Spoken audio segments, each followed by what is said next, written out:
What's up, guys? Welcome back to another RT Forum, Real Talk Forum. I'm your boy Sterling, up in here with my man's Talk. What's up, Talk? What's going on, my brother? Yeah. Out here just enjoying this nice ass weather. It's getting hotter and humider. Is that a word? More humid. And out here just trying to make this money. Come on now, English teacher. More humider. Yeah. So today we getting into that Naomi Osaka, right? Yeah, we're gonna talk about our homegirl. Yeah. And she's been in the media, and everybody has been seeing that she withdrew from the French Open. And she's been getting a lot of flack. I heard people saying, I didn't research this, but they were trying to say maybe say she's not going to be able to participate in other Olympics. Tournaments. This was maybe a couple days ago, maybe even last week at this point. Mm-hmm. And it's weird because it seems like she's Japanese. She's representing Japanese nationality. Everybody knows her father's Haitian. Mm-hmm. But because of a lot of she on her masks, she shows that she's politically black. And she cares about the plight of black people, the situation. And a lot of people, not myself only, but a lot of people are thinking that all of a sudden they're treating her more like a black woman. You know what I'm saying? In the black woman treatment, in the media, or at least they were trying to. But let's start there. What do you think about the way the media was coming at her when she withdrew? It seems like it's almost on that Dave Chappelle thing. Like they're always trying to say, "Oh, she's crazy for doing it." You know what I'm saying? And it's kind of strange because usually when you get to this level in the game, when she's at a particularly high standing, to be punished like this or just to be badmouthed, is kind of it's kind of strange. I wonder how many famous, especially when you think about like actors and all that, they don't feel like talking on camera. They don't have to do anything, and when you're looking at people like Naomi Osaka, you're like, no, she's up there. She got to train. She got to do things. She ain't trying to be talking to y'all all the time. And all of a sudden now people are like, she's crazy, or she's lost her mind, or she's weakened in the mind. And you're like, okay. I mean, it definitely feels like she's getting the nigga treatment.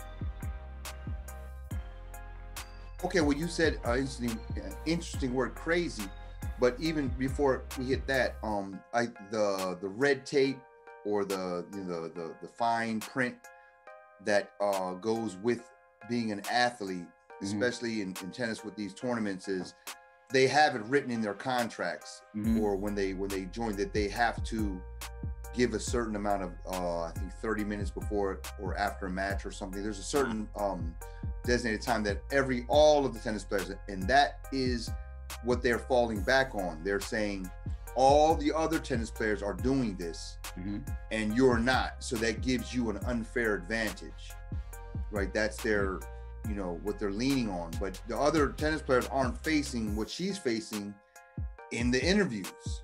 Yes, and that's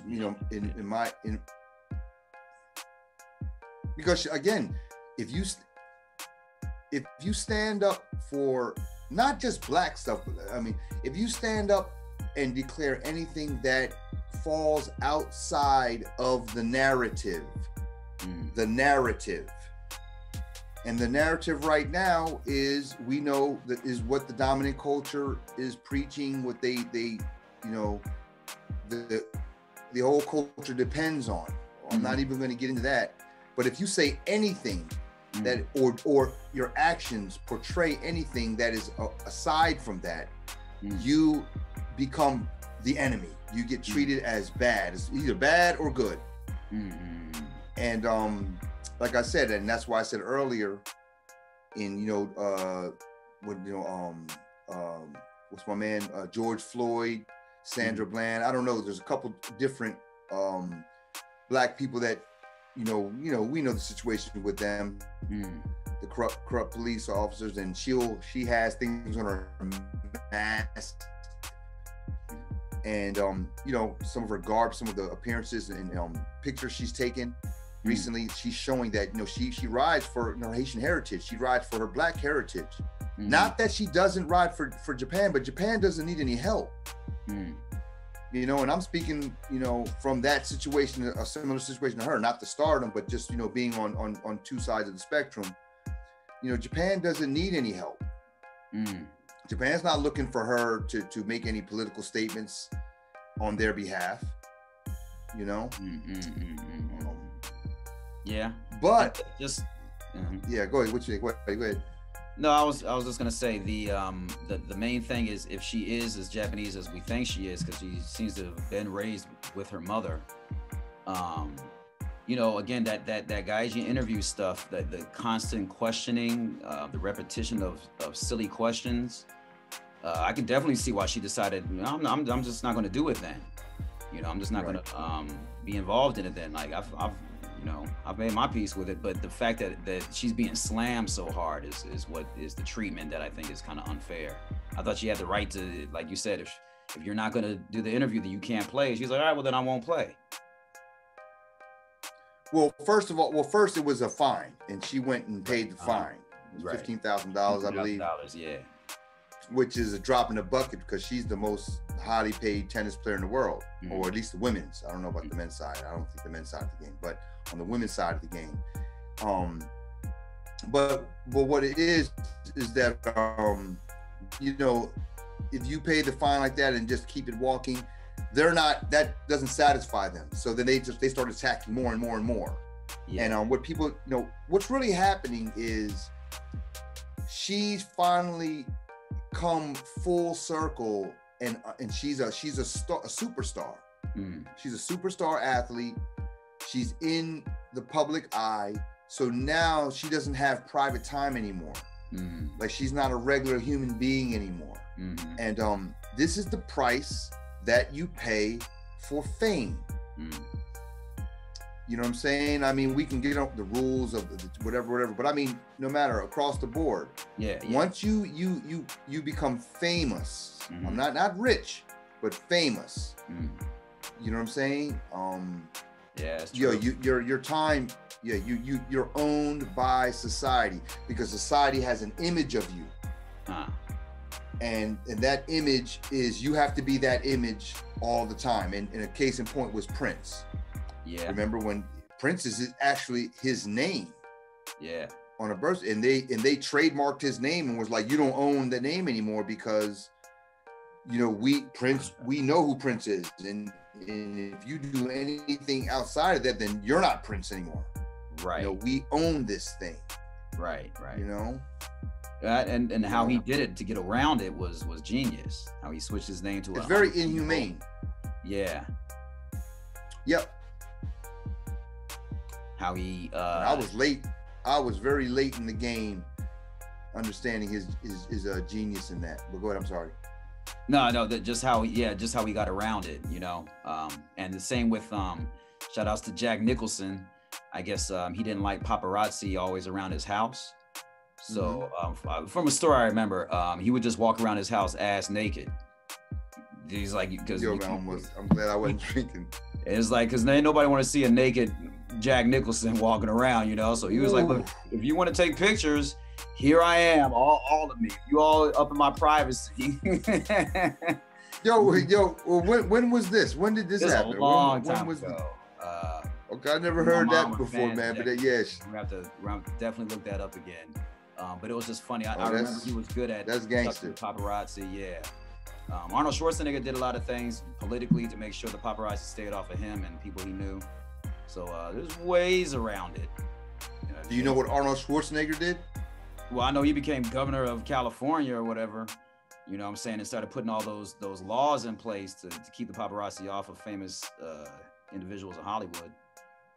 Okay. Yeah. Okay, but again, Naomi Osaka's situation has some points in common with those, you know, being that they're, you know, famous sports celebrities, and they were the, you know, top of their craft. But again, whenever you put black in the situation, You know what I'm saying? And the woman part, I'm not qualified to really talk about. I don't even need to go there. You know, if you just stay with B1, black is always first. And this really is reminiscent of more like Marshawn Lynch. Yeah, shout out to Marshawn. You know, the running back for the Seahawks a couple years ago. And so the precedent has been set. You know, I mean, people don't have time for that, man. It really affects your mental health. Yeah, man. Like we talk about the guy you mentioned, the Guy Eugene interview. You mentioned the Guy Eugene interview earlier, which is a topic that we kind of coined about the way that foreigners are treated in Japan just off riff. It's part of a set precedent that Japanese almost have to do, feel obligated to just rear off questions at you. And it's that mentality we're talking about. Yeah. Make you feel strange. Let me just show you, not show you, but there I found some of the questions they be getting asked. You know what I'm saying? During Osaka. Yeah, or just tennis players in general. Like one journalist is like, "You served really big today," and the guy's just like, "Yes." He's like, "The repetition, oh God, the repetition." And then the other one is like, "What were you thinking when you strike the ball?" He's like, "What do you mean? What am I thinking?" You know what I'm saying? How did you think you played? Like, you know, like kind of, you know, and like if a player gets injured, they'll say, "How's the injury? How do you feel?" Like, how do you think they feel? You know what I'm saying? How hot was it outside? Yeah, and you get tired of these. How hot was it outside? Like, you weren't outside with me? Like, we weren't out there? It was hot. Like, it's almost like they have to ask a question. They don't know what to ask, so they just say something. But it's not. But it's not. It's actually this is scripted, man. Right, and they said a lot of times when you lose, sometimes just through the loss, because you're really trying to win, you're not in the mood to really answer the question. So a lot of the people who lose don't want to be interviewed at the moment because they don't want to say something later, you know? Yeah, you're angry right now, and these guys are trying to get at you. Yeah. You know, and a lot of these reporters, remember, a lot of these reporters are failed athletes. You know what I'm saying? Shout out to Stephen A. Smith. Oh God, yeah. And what's the other guy? Skip Bayless. You know what I'm saying? They're failed athletes, and they have something in their heart. Yeah. I'm sorry. Jason Whitlock, is he a failed athlete? I don't know. I don't even want to comment on that. But I know the other two. Yeah. Jalen Rose exposed them, and so. You know, it's almost like the police officers who beat up on black men. The guy that got beat up in high school, you know, got picked on, and now, you know, after a 4-week course, now he can beat up on niggas with a posse behind him. Yeah. You know what I'm saying? It's like payback. You know, it's payback. You know. How immature, yo. Yeah. But the silver lining is, I mean, I have to give my sister, Naomi Osaka, so much credit, because she really, like you said earlier, she really comes off like a Japanese woman in some respects, in terms of her humility. The strength and everything is a black woman. Like, she's really shows both sides. You know what I'm saying? But the humility of apologizing, you know, not like I have mental health problems, you know, don't say anything strongly, just put it out there and apologize and let the chips fall where they may. That to me is not a Western mentality. Yeah, yo, shout outs to Asashoryu. Was that the guy, the Mongolian sumo wrestler? Yeah, Remember when he said he was injured? They caught him. Yeah, they caught him in Mongolia playing with his nephew, kicking a soccer ball. Oh man, people were mad. No, he was jet skiing. Yeah, jet skiing and everything stuff. on the leg. He was like, I just need a break. I need a Yeah. break, man. I need a break. And yeah. And she needs a break. And so she just said what it was. Like, you know, especially like men too might not do it. But she said, listen, I'm breaking down and I apologize. I don't want to be a distraction. She said all the right things. And maybe let's take a look at the article and see what happens. We have an article. Yes. You posted up on Facebook a little while ago. Yeah. All right, here we go. So I'm just gonna share this right. Yeah. Boom. Okay, this is from what news is this? ABC News. ABC News article. Yeah, I believe you have ABC News. ABC. Yeah. All right. So Naomi Osaka's French Open withdrawal has turned into a public relations disaster for Grand Slam organizers. We're not going to go through the whole thing, but yeah, we're gonna kind of skip down here. That Osaka's chronic anxiety and sustained periods of depression do not speak of a person either having or seeking an advantage. Rather, they speak of someone who is at a clear disadvantage, playing a sport governed by officials who seem anchored to a past era in which the, quote, one-size-fits-all, end quote, policy remains the bedrock of their management style, right? So it's like old versus new style. She wasn't raised like that. The tournament organizers refer to rules and regulations being necessary to create a level playing field. What the world knows now across a whole variety of sectors is that the level playing field is firstly a myth. Okay. Secondly, even if it could be established, it is not always the case that those looking to game the system need to be brought into line, but often it is that some assistance needs to be offered to those who endeavor to reach this so-called level space despite their personal challenges. What Osaka sought before the tournament began was understanding of her private battle, which she agreed to discuss following the tournament. Okay, so yeah. Oh, and there she is, like holding when she closed her ears. And I remember she did this because this is when she was playing Serena, right? And she didn't want to hear booing Serena because she loves Serena. Yeah. You know. So she's definitely a Japanese woman, you know what I'm saying? And she's a little bit more sensitive than the average, you know, maybe even American player, right?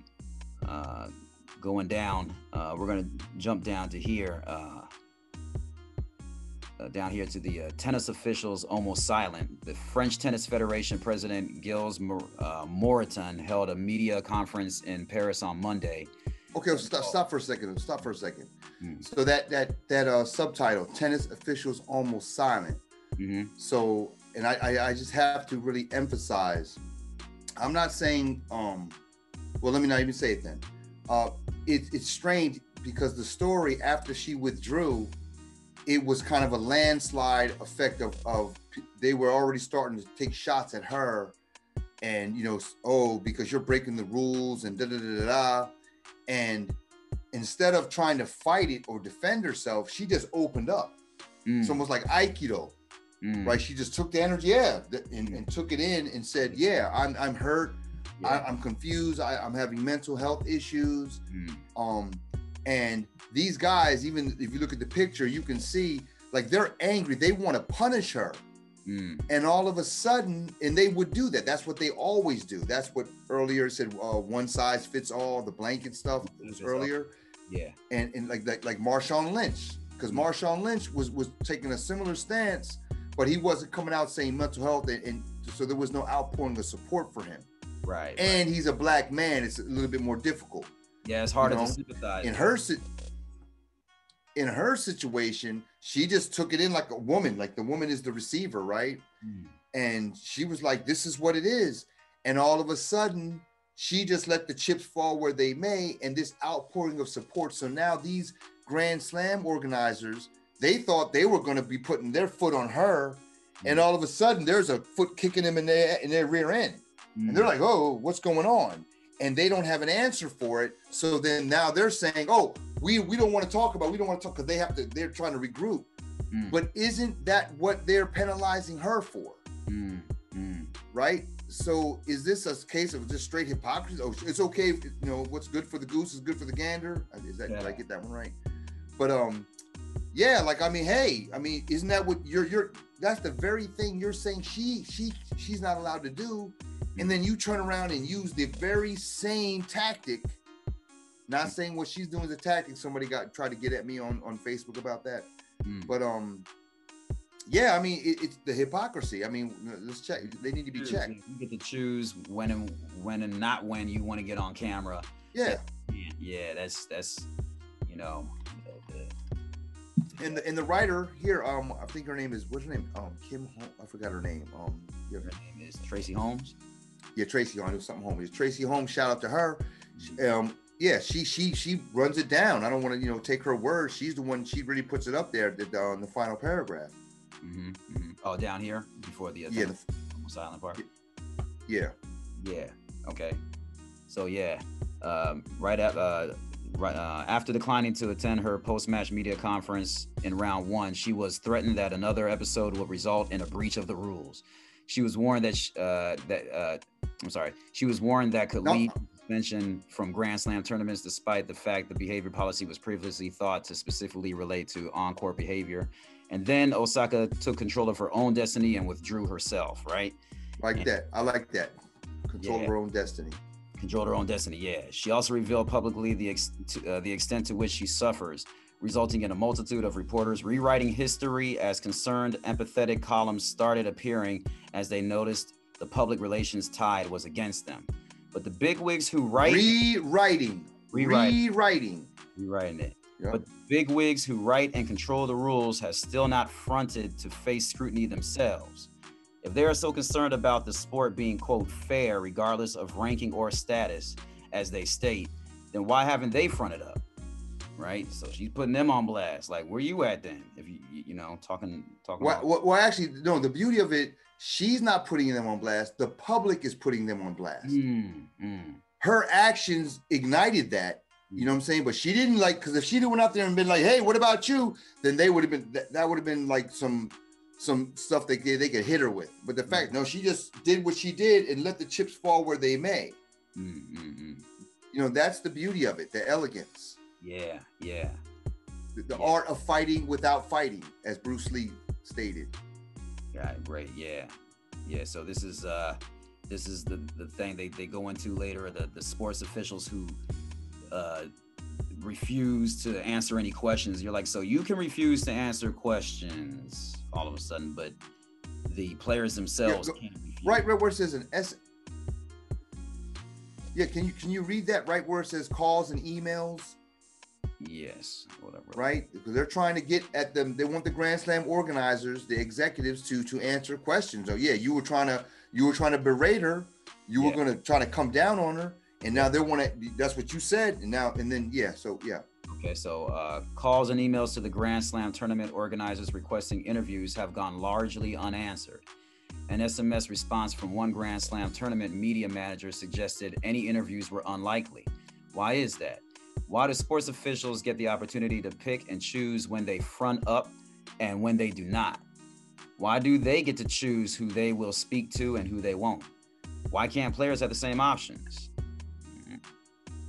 Okay, so yes, this is what we're talking about, According to the rules, a player must attend post-match press conferences or risk financial penalty. There are no excuses, as this week has shown us. Should sports officials also be penalized financially for not fronting up when an issue of their doing is under the spotlight? As many news reports have stated this week with regard to players, they should front up to answer media questions because that's why they earn the big bucks. Surely the same can be said of those in charge. If that's not the case, maybe more. If that's not the case and the rules are simply not fit for purpose, then perhaps it's time to change them for everyone, regardless of rank or status. Yeah, right on. I would even say that goes for umpires and referees too. Umpires and referees, you never see them being interviewed, right? You're not allowed to, and it's like, well, why not, man? You made a horrible call, man. Yeah, you know what I'm saying? And it's like you change the tide of the game, man. You need to answer for that. Or get up there and be like, yo, I blew out. I'm sorry. Something. Yeah. You know what I mean? Because I mean, people's lives, I mean, are so affected. Like and not even their careers. Yeah. You know what I'm saying? And games being won and lost, and we're not even talking about all that money that's being bet illegally. But yeah, man, and like, that's I think that's the reason why they're not. Yeah. How do you get to the level where you can take the money and not pay the price? Is it just being rich and white? Is that what it is? You know what I'm saying? Like, well, you can't be black. You damn sure can't be black. Yeah, okay, that's what that makes more sense. Yeah, you can't be black. Wow. Yeah. Yeah, you definitely. Being black, man. Once if they give you some big bucks, they're like, you owe us. You're our boy. You're our gal. There are no exceptions. No exceptions. Damn. You know, and so I think watching her, and we're gonna see how this and her future career, because she's still young, right? You know how it's gonna pan out. But to me, this is the best example of a black athlete handling the media pressure since Muhammad Ali. Okay. And Muhammad Ali's his process was totally different, but it was the same level of mastery. He used the media instead of the media using him, because the media is trying to use you. They're trying to get in your head. They're trying to, you know what I'm saying? And he's like, no, all you do is strengthen me. He made people's careers. You know what I'm saying? You know, shout out to Howard Cosell. You know what I'm saying? And right. She's doing it in her own way. Okay, yeah. This is what happens when you're born out of the box. Like she's outside. You can't name any other athlete. Yup. She sees it differently. Interesting. You know? Interesting, man. Yeah, I'd like to see where this goes. You know what I'm saying? Yeah. You know, keep a watch on her. We might have to do an update. We'll see what happens next. It looks like the Olympics are going to be on for sure. That's what the news is saying over here. Because I was wondering if do it. You know what I'm saying? So we're wondering if she's going to participate in that.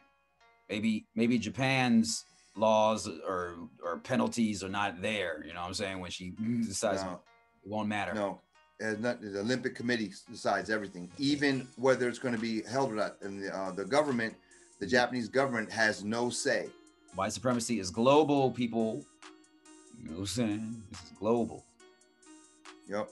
And if you a black athlete, man, they gotta try to bring you down, man, because if they don't get in your head, man, you might set the bar so high. Shout out to what's my girl? Biles. Was it Simone Biles? Yeah. Shout out to her. Yeah. And like you can see, like they're not in her head at all. So they try to downplay her as much as possible because, like, I mean, I don't even know anything about gymnastics, but my image is she's just so much better than everybody else. Yeah. You know what I'm saying? You know, like that they're like, man, and she's not on the ticket like that. She's not just sold out. Right. So far, so good. So far, so good. Yeah. She's maybe there's no story. Yeah, maybe because gymnastics is not as popular as, say, tennis or basketball. No, that's not true. Okay. That's not true because especially, well, you can say maybe on the average, but not when it comes to the Olympics. True that.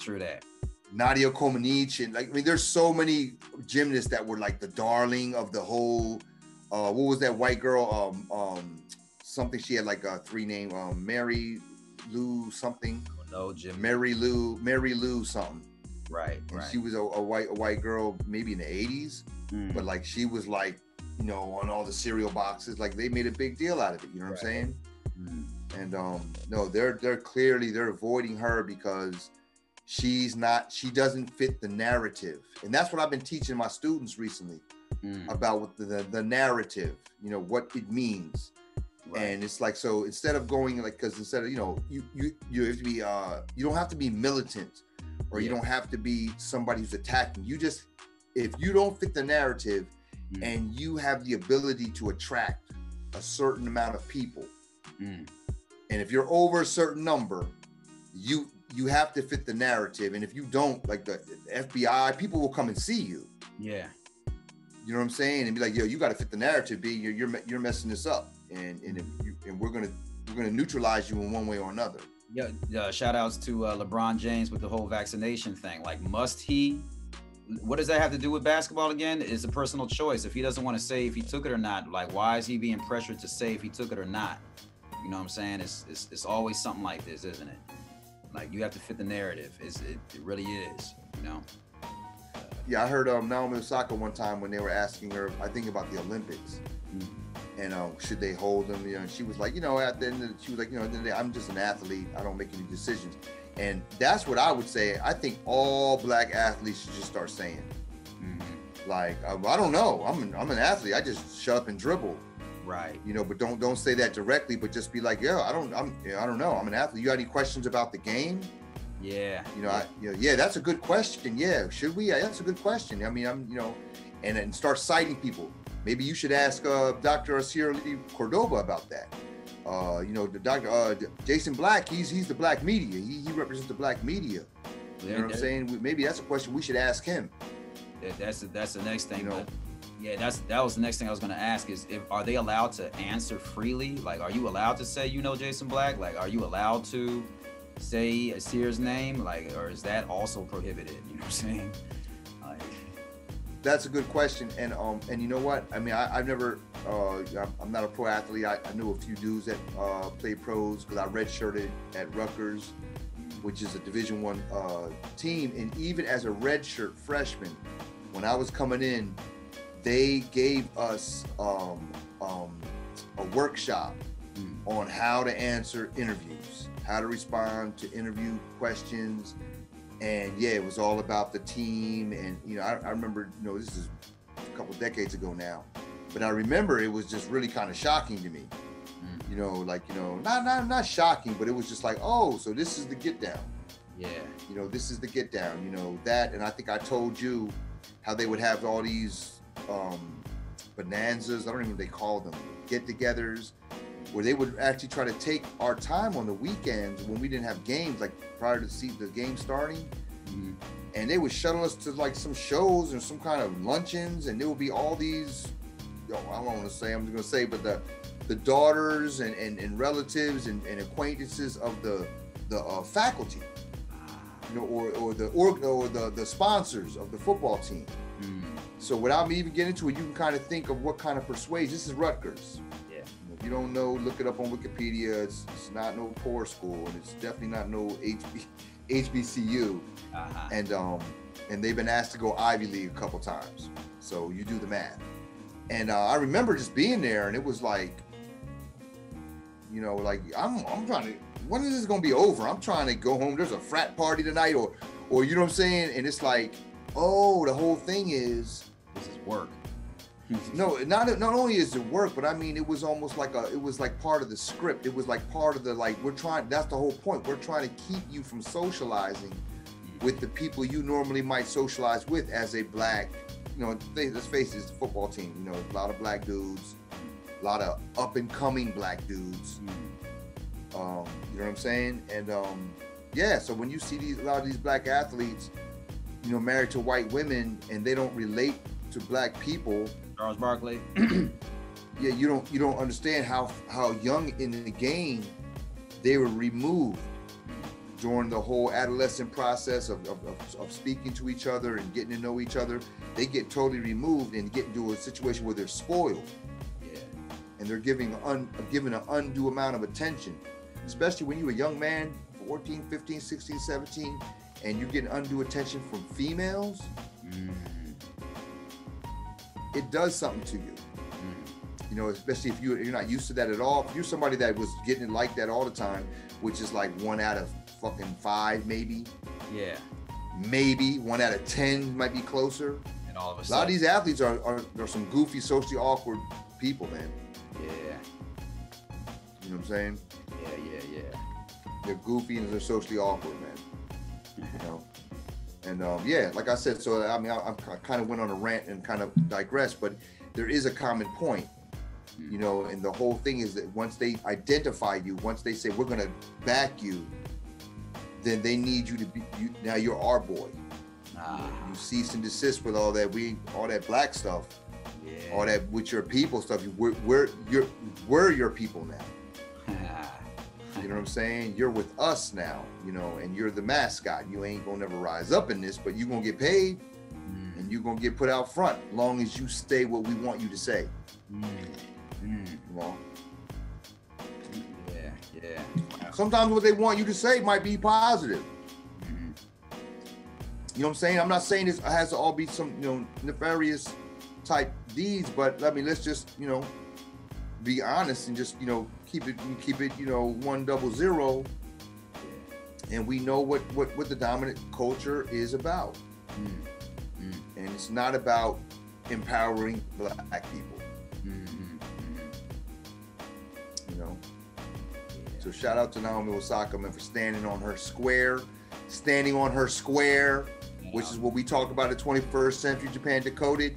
Standing on your square. I might have to write something about this in there. Yeah. You know.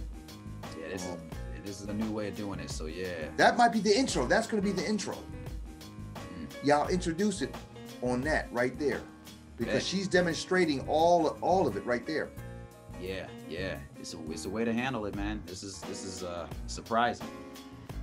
All right, let's wrap it up then. So yeah, man. We stay up on the news. If anything else happens with it, we might let y'all know. You know, hopefully something does happen. Hopefully she gets back into playing tennis like she's supposed to be doing.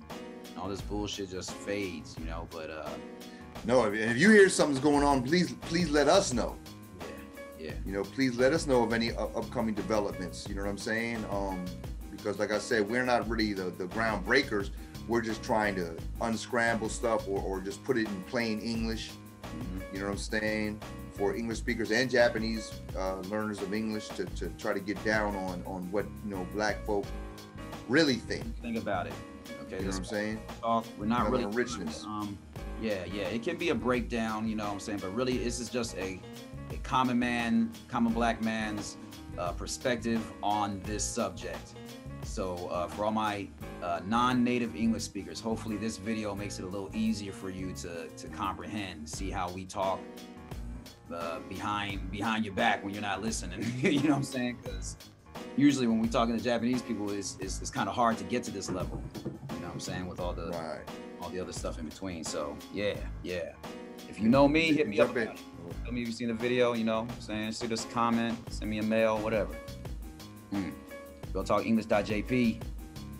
All right. All right. About you, and sir. Sterling said, and when he says common, he's not really common man. It's more common sense.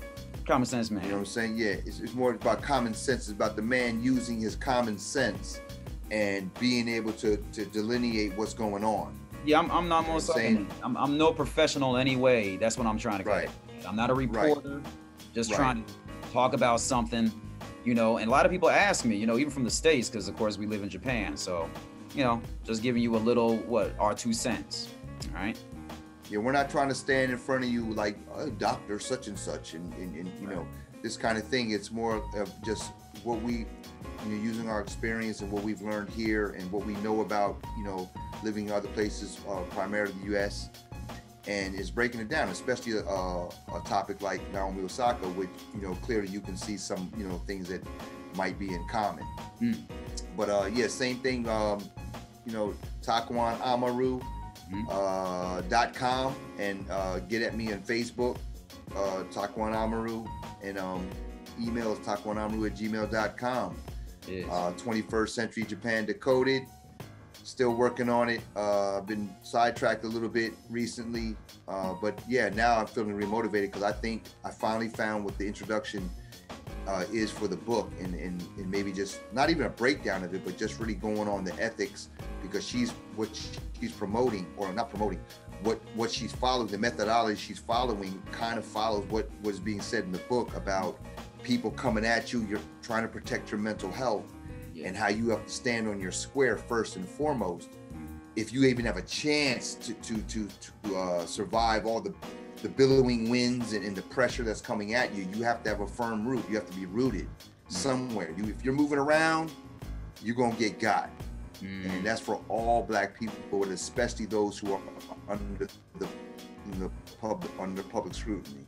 You know what I'm saying? So Afroasiatic, across my space and time. You know what I mean? We are Afroasiatic.jp also. All right, brother. We good. All right, I'll catch you on the next one. Peace.